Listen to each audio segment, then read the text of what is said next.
si Marcoleta po nagalit po dito sa banat ni Vice Pangit. Napakawalang hiya nung tao na yun. Napakasimple lang. Etong taon to bastos. Yun ang totoo. Itong taon to, bastoso ito.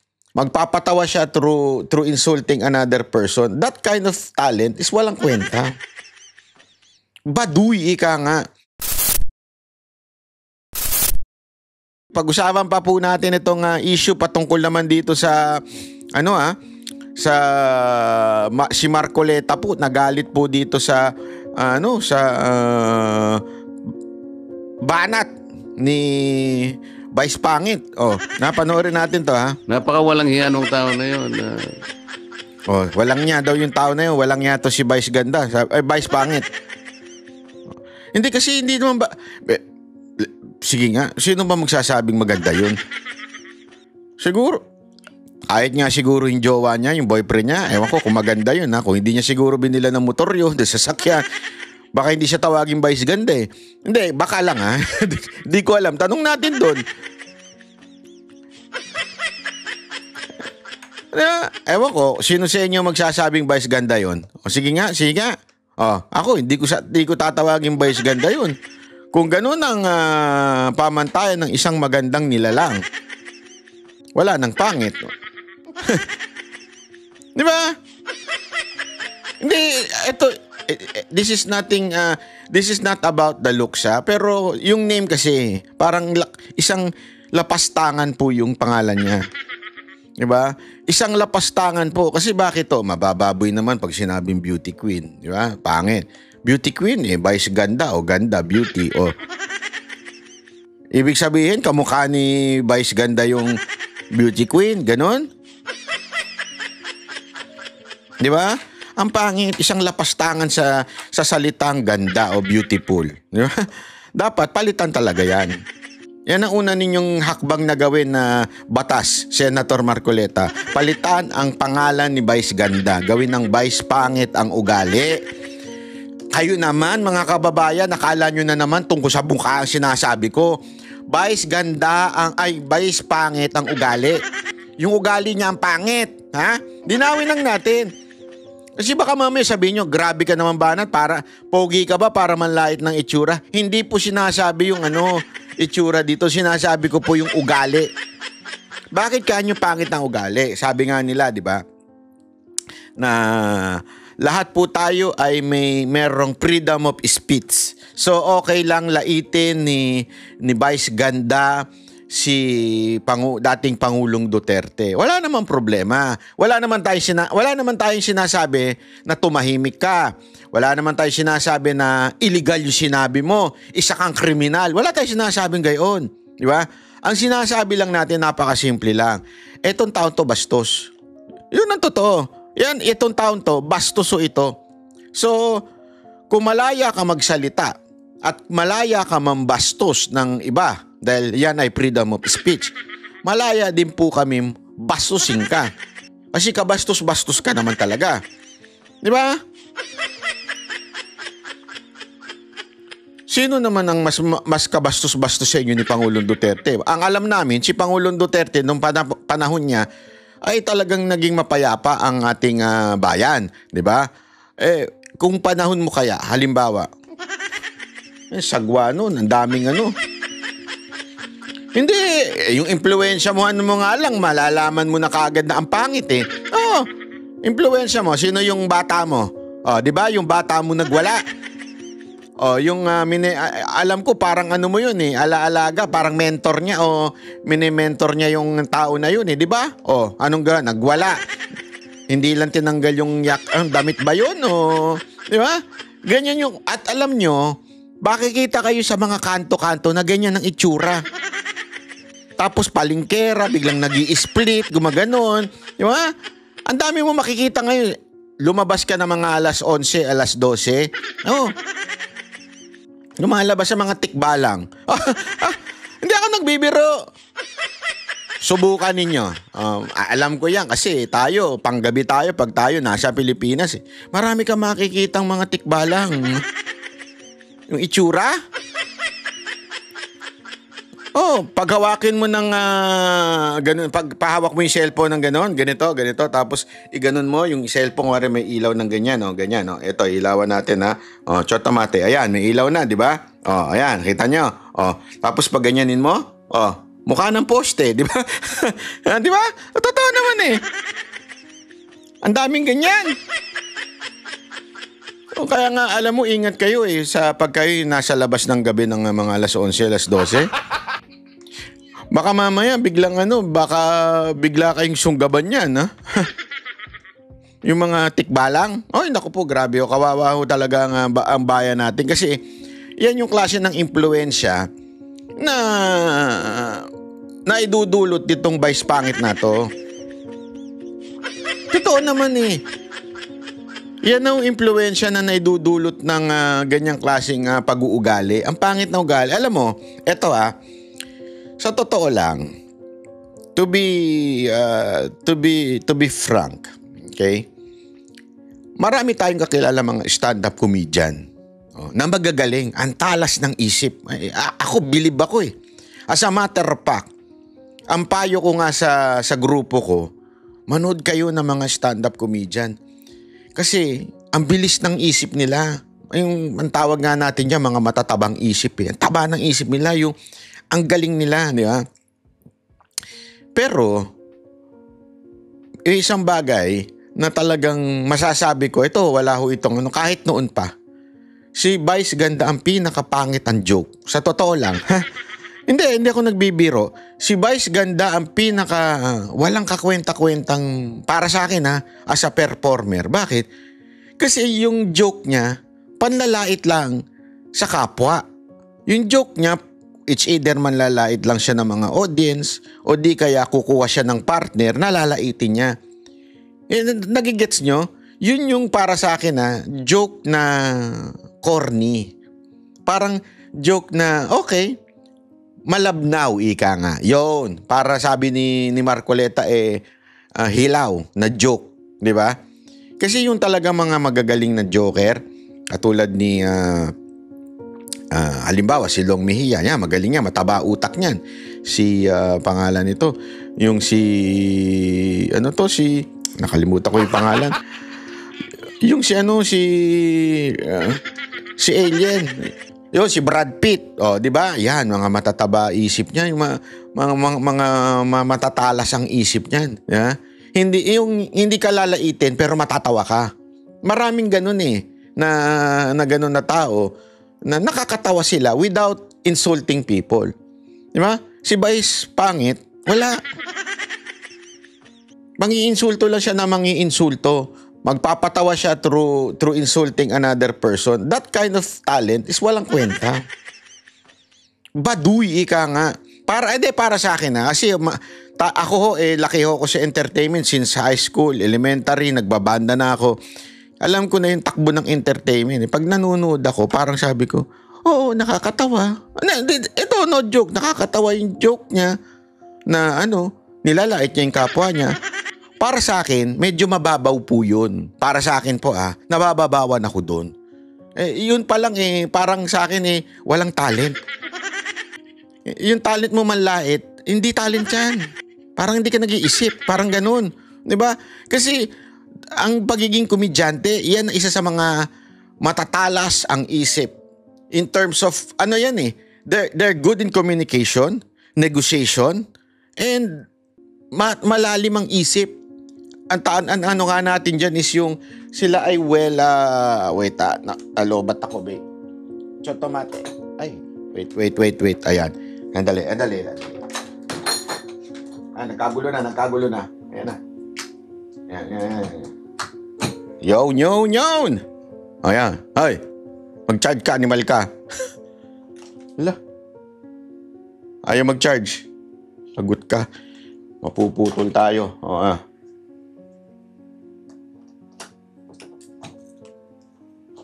Wait lang ha. Wait lang.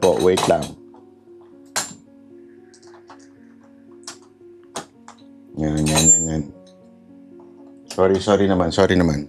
Ayun! Pasok. Palakpakan.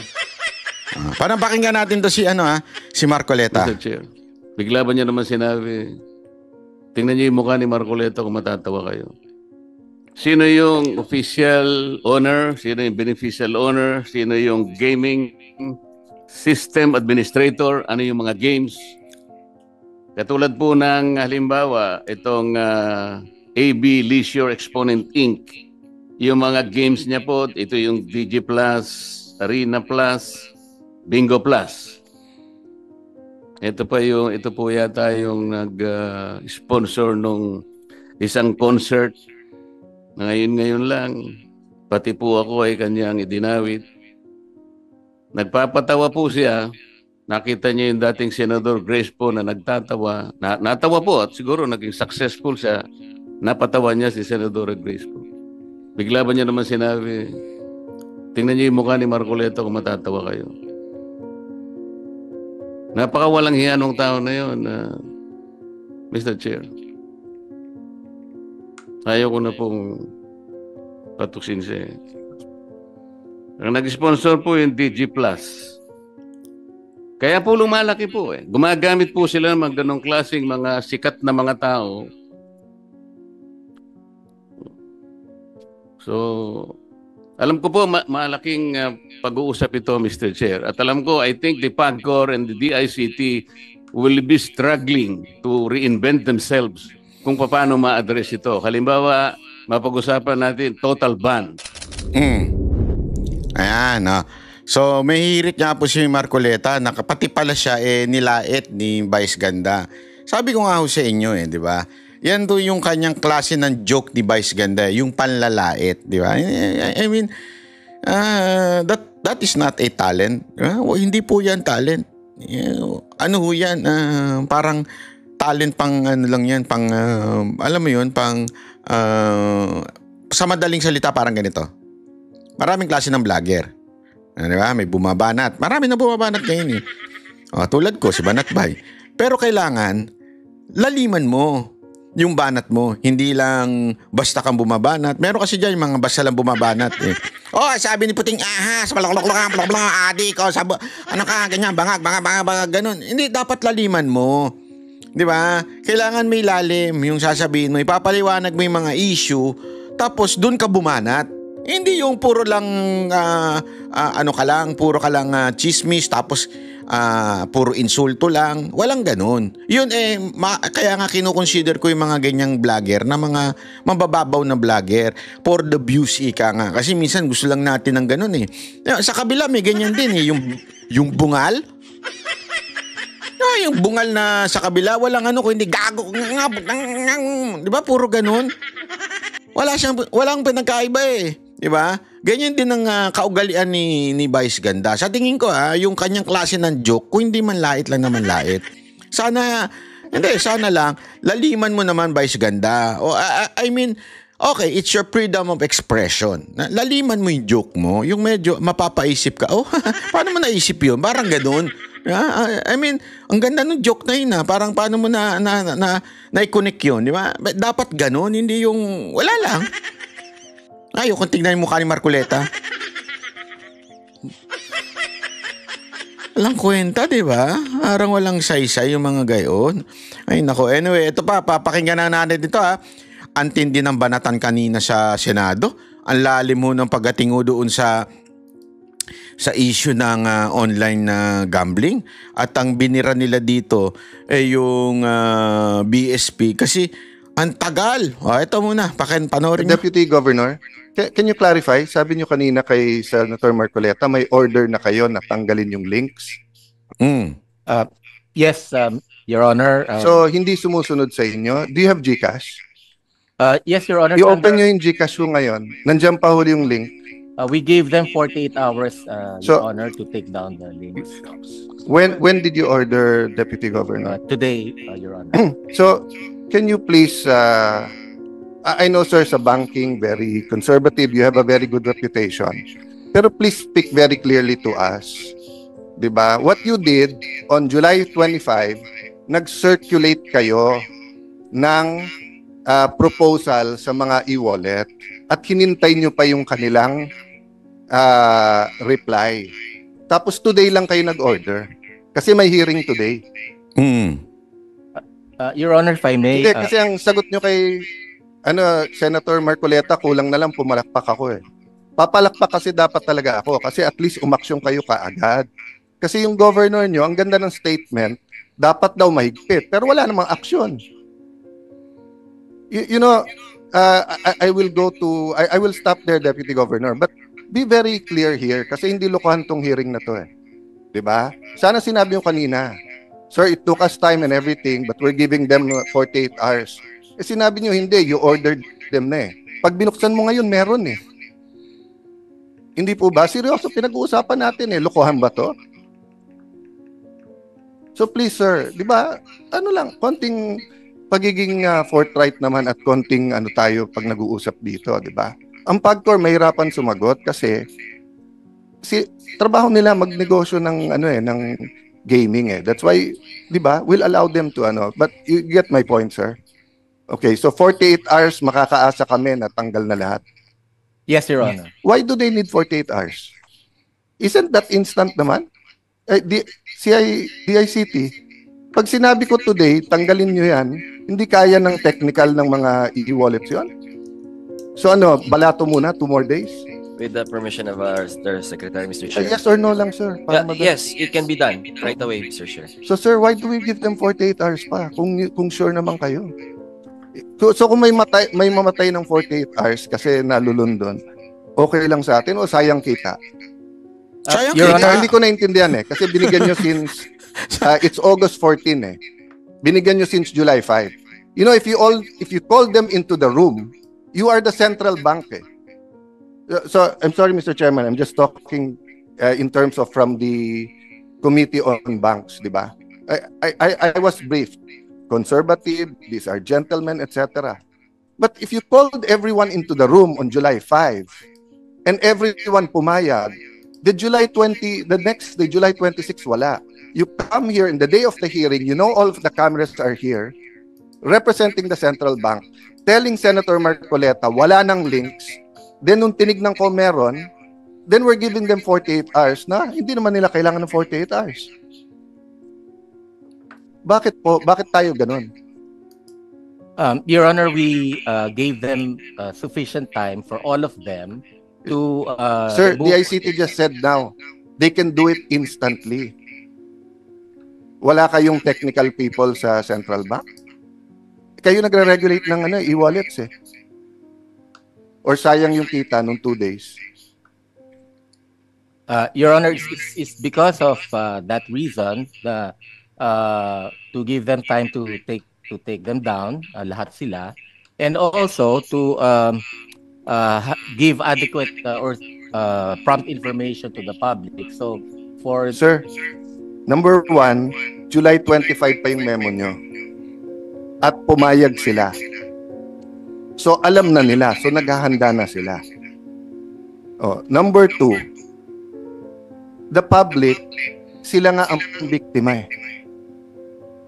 Sila ang biktima. Why do they need due notice na kung gusto nilang sugal, they can do it otherwise, but they do not go to the link. Anyway, I'm taking up too much time, but sir, please, I look forward to working with you. I'm sorry, ikaw yung nandito in the central bank, pero central bank is one of the most respected institution na may political will dito. Ang monetary board is independent. So, pag sinabi yung decisive yung action, decisive tayo. Yeah. Sir, may I move to PAGCOR? First of all, may I start by thanking you na meron know your customer. Senator Cayetano, babalikan ko lang po si BSP. Kailan mo magtatapos itong 48 hours? it starts from today. Kailangan po matatapos. Anong araw po yan? That's 2 days sa Saturday, Your Honor. Sa Saturday. So sa Saturday, in-expect natin na committee na ito na wala ng games dyan sa e-wallet na yan. By end of Saturday. Sa Saturday. Apo. Anong oras po sa Saturday? Umaga, tanghali, gabi? 48 hours po, so we give them until the end of Saturday to remove. End of the Saturday. So ibig sabihin, sige, pagbibigyan kita, Sunday morning, hindi ko na makita yung games sa mga e-wallets. Apo, wala na po. Pag may nakikita po ako, i-contempt kita. Pwede po. Para malinaw po tayo, hindi yung Sabi nga ni Senator Yo, Cayetano, contempt wag yan, mo ninyong contempt mo na biro-biroin ng komite na ito. We have a problem. We have a crisis. Correct. Hindi po ito basta-basta. We Oh. are facing crisis, Mr. BSP, sir. Oh. And when you say, Saturday po, huling oras na Saturday, sige, pagbibigyan kita hanggang Sunday. Pag Sunday morning, meron pa pong mga games sa mga e-wallet, sir, iko-contempt ka namin. Yes, Your Honor. And we'll also take, we will sanction also the concerned BSP. Mr. Chairman, if I may, Mr. Chairman, if I may, just very short, Mr. Chairman. Right. Thank you, Mr. Chairman.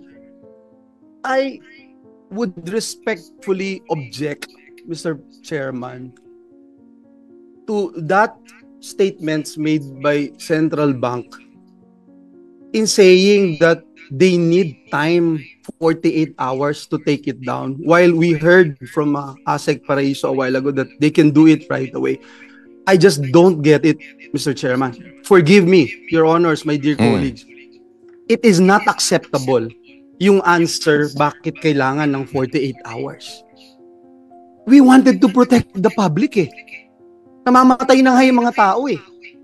Numbers don't lie. These facts, these reports, ang dami pang hindi nare-report, Mr. Chairman. Kausap mo lang yung isang governor sa isang probinsya dito sa Pilipinas. Sabi niya, halos araw-araw may nagpapakamatay dito, pare. Totoo yan, totoo yan. Bakit di natin ma-stop?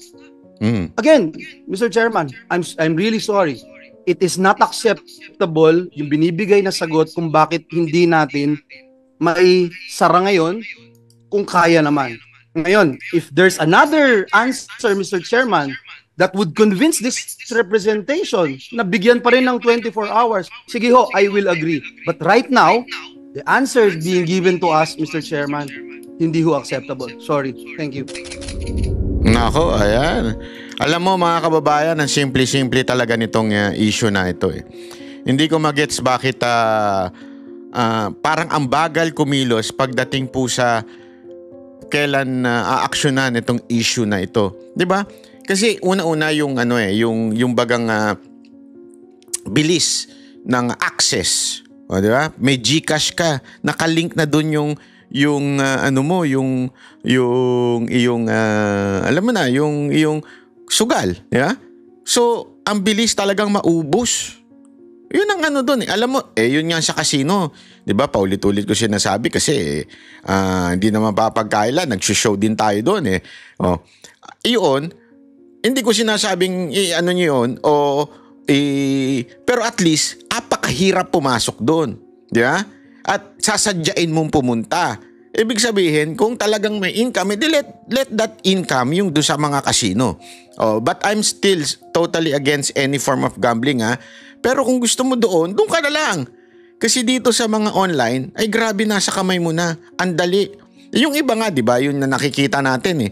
Yung iba talaga naglalaro lang ng casino, ay naglalaro naggagamble sa kanilang online habang nagdadrive. Hindi naman nagdadrive habang nasa trabaho, naglalaro. Di ba? I mean, ganun nakadali ang access. Tapos, idinikit mo pa sa online na hindi mo pa yung sa mga GCash, sa mga Paymaya. Hindi ko alam yung sa Paymaya. Mga ganun. Bakit hindi agad-agad ipastop? Yun yung sinasabi nitong mga senador natin, di ba? Anyway, I really hope na may gawin ho itong ating mga government official unless may utos si Marcos, di ba? Kasi kahit nga si Marcos hindi ho siya kumbinsido na totally itigil ho itong online gambling. Hindi ko nga maintindihan. At hindi ho yan pinupuna. Hindi ho yan pinupuna ng ibang tao. Diba na akala ko ba kayo ay against online gambling, against kayo sa pero yung mga vlogger ninyo hindi pinupuna yan. Hindi kasi marami rin nga naman sila mga vlogger na alam naman natin ang kanilang buhay naandun sa gambling. Meron na napakaraming na sponsor na nasa gambling ang maraming mga vlogger na ini-sponsoran ng gambling, di ba? Kaya alam mo talagang may problema ho tayo sa Pilipinas.